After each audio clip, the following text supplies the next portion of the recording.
میرے محترم بھائیوں اور بزرگوں، اللہ کے نبی سے محبت کے دعویٰ کرنے والے میری سب بھائیوں سے اپیل ہے، خدا را کچھ تو سوچیں، اللہ کے پیغمبر جاتے ہوئے کیا باتیں کر رہے ہیں۔ ساری زندگی کی باتیں تو تم بھولے سو بھولے، خدا را وہ تو نہ بھولیں جو آپ نے جاتے جاتے باتیں کی، الوداعی طور پہ باتیں کی، اور آپ سب سے آخری الفاظ امت کی وصیت کے حوالے سے یہ کہہ رہے تھے، الصلاۃ الصلاۃ وما ملکت ایمانکم، نماز کا خیال رکھنا، نماز کا خیال رکھنا، نماز کا خیال رکھنا، اور لونڈیوں کا، غلاموں کا، اپنے نوکروں کا، کمزور لوگوں کا خیال رکھنا۔ جناب علی مرتضی رضی اللہ تعالیٰ عنہ کہتے ہیں، کان آخر ما تکلم به النبی صلی اللہ علیہ وسلم، سب سے آخری بات جو اللہ کے پیغمبر کی ہم نے سنی وہ یہی تھی، الصلاۃ الصلاۃ وما ملکت ایمانکم، نماز کا خیال رکھنا، نماز کا خیال رکھنا، اور اپنی لونڈیوں کا،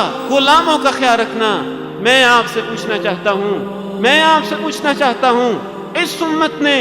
اللہ کے پیغمبر کی سب سے آخری وصیت کا کتنا خیال رکھا؟ آج گلیوں میں، چوکوں میں، چوراہوں میں بہت سارے نوجوان سارا دن تو لگا دیں گے، نماز کی توفیق نصیب نہیں ہوگی۔ جب اللہ کی عدالت لگے گی اور اللہ تعالیٰ کے سامنے ہم بھی کھڑے ہوں گے، رب کے پیغمبر بھی موجود ہوں گے، اور آپ کہیں گے میری امت سے پوچھو، میں نے سب سے آخری وصیت جو جاتے جاتے کی تھی، نماز کا خیال رکھنا، انہوں نے اس کا کتنا خیال رکھا ہے؟ میرے بھائیوں اور بزرگوں، ہمیں کیا ہو گیا ہے؟ سب سے ہلکی چیز ہمارے نزدیک نماز ہے۔ پورے کے پورے سیکریٹریٹ بے نمازوں سے بھرے ہوئے، سارے کے سارے چیمبر بے نمازوں سے بھرے ہوئے، ساری کی ساری عدالتیں بے نمازوں سے بھری ہوئی، بڑے بڑے کالج بے نمازوں سے بھرے ہوئے، بڑی بڑی یونیورسٹیاں بے نمازوں سے بھری ہوئی، بڑے بڑے اسکول بے نمازوں سے بھرے ہوئے، بڑے بڑے بازار بے نمازوں سے بھرے ہوئے، اور جس سے پوچھیں وہی عاشق رسول بھی ہے، جس سے پوچھیں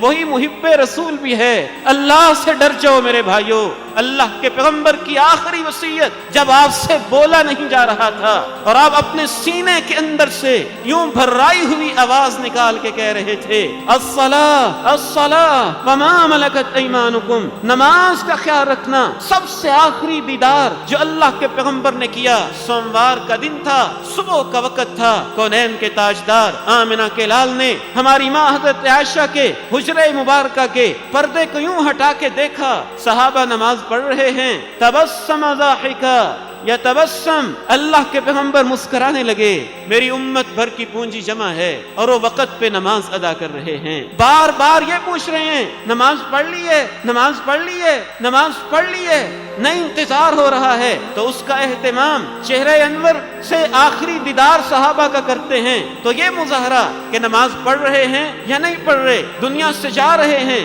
تو یہ تاکید الصلاۃ الصلاۃ وما ملکت ایمانکم۔ میرے بھائیوں، نماز یا تو کافر نہیں پڑھتا یا پاگل نہیں پڑھتا کہ جس کے ہوش و حواس قائم نہ ہوں، یا بچے کو معاف ہے جو ابھی 7 سال سے کم عمر کا ہے یا 10 سال سے کم عمر کا ہے۔ اس کے علاوہ تو کوئی ایسی وجہ ہے ہی نہیں کہ جس وجہ سے کسی کو نماز کی رخصت مل جاتی ہو، اور آخری وصیت کو بھی ہم نے یوں فراموش کر کے رکھ دیا ہے۔ میرا آپ سے سوال یہ ہے، جو اتنا عظیم پیغمبر ہے، ہم اس کی وہ بات بھی نہیں مانتے جو آپ نے جاتے جاتے ہم سے کی تھی؟